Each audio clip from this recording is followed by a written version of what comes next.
Баршаңызға қайырлы күн достар. Бүгін мен сиыр етінен сорпа дайындадым.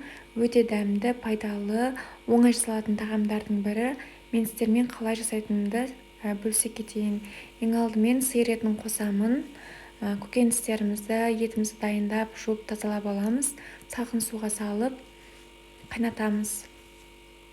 Оған дейін көкөністерімізді турап дайындап аламын.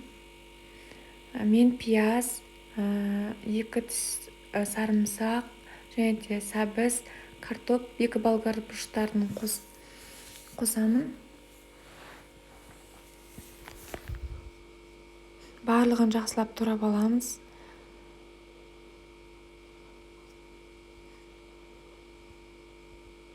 Сорпамыз осы кезде қайнайды. Бетіне шыққан көбіктердің барлығын алып, сорпаны тазартып аламыз.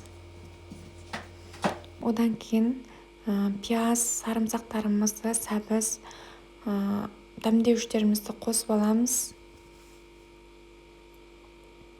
Жақсылап 1,5 сағаттай жай отта қайнатамыз. Мен картопты кейіндеу саламын, себебі картопымыз езіліп кетеді көп қайнаса. Достар, менің каналыма тіркеліп қойыңыздар, және де қоңыраушаны басып қойыңыз, сонда менің жаңадан шыққан видеоларым сіздерге келіп тұрады. Менің каналымда өте оңай рецептер бар, сол үшін жіберіп алмаңыздар.